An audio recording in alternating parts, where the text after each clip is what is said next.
திராவிட முன்னேற்றக் கழகத்தின் வேட்பாளராக அறிவிக்கப்பட்ட அருண் நேரு அவர்கள் அதிரடியாக கைது செய்யப்பட்டிருப்பது திமுகவிற்கு அதிர்ச்சியை ஏற்படுத்தியிருக்கிறது. அமைச்சர்களது மகன் எம்பியாகவும் எம்எல்ஏக்களின் மகன் கவுன்சிலராகவும் வரக்கூடியது சர்வ சாதாரணமாகிவிட்டது திமுகவில்.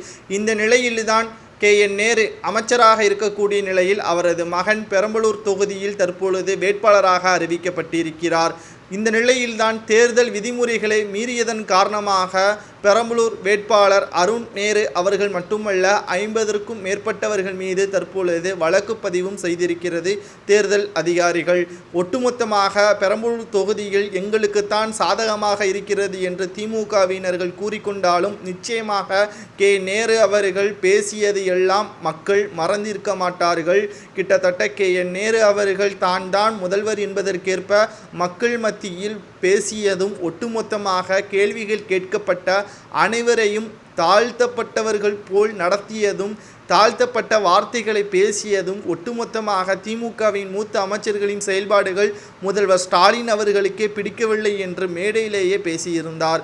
இந்த நிலையில்தான் தொடர்ச்சியாக KN நேரு அவர்களது மகன் அருண் நேரு அவர்கள் பெரம்பலூர் தொகுதியில் போட்டியிடுவதாக முதல்வர் ஸ்டாலின் அவர்கள் அறிவித்தவுடனே அப்பகுதி மக்கள் அதிருப்தி அடைந்து விட்டார்கள். காரணம், நிச்சயமாக பெரம்பலூர் தொகுதியில் KN நேரு அவர்களது மகன் அருண் நேரு அவர்கள் தோல்வியடைவார். அதில் எந்த ஒரு மாற்று கருத்தும் கிடையாது. ஒன்றல்ல இரண்டல்ல 3 ஆண்டுகால ஆட்சியில் ஒட்டுமொத்தமாக திமுகவிற்கு அவப்பெயரை தான் தேடி தந்திருக்கிறது. ஏனென்றால் திராவிட முன்னேற்றக் கழகம் கடந்த ஆட்சியை போல் தற்பொழுது இல்லை. கருணாநிதி அவர்களை விட ஸ்டாலின் அவர்கள் மிக மிக மோசமான நிலைமைக்குத்தான் தள்ளப்பட்டிருக்கிறார். முதல்வர் பதவியை சரியாக பயன்படுத்த முடியாமல் தான் திணறி வருவதாக சவுக்கு சங்கர் அவர்களும் கூறியுள்ளார்.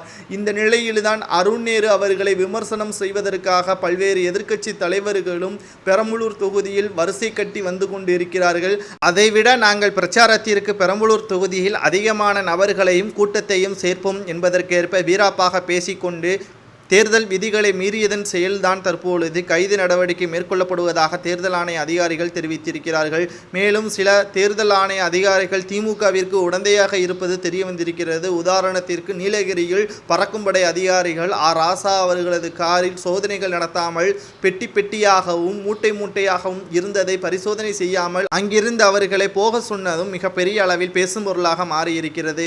சாமானிய மக்கள் 50,000க்கு மேல் அதிகமாக கொண்டு சென்றாலே பறிமுதல் செய்யக்கூடிய பறக்கும்படை அதிகாரிகள் அமைச்சராகவும் எம்பியாகவும் இருக்கக்கூடியவர்களிடம் சோதனைகள் எதுவும் நடத்தப்படாமல் அவர்களுக்கு சுதந்திரமாக செயல்படக்கூடிய அதிகாரங்களை கொடுத்தால் எப்படி பணப்புழக்கம் தடுக்கப்படும் என்பதை இணையதளத்தில் எடப்பாடி பழனிசாமி அவர்கள் கூறியுள்ளார். இதை பற்றி உங்களது கருத்துக்களை கமெண்ட் வாயிலாக கூறுங்கள்.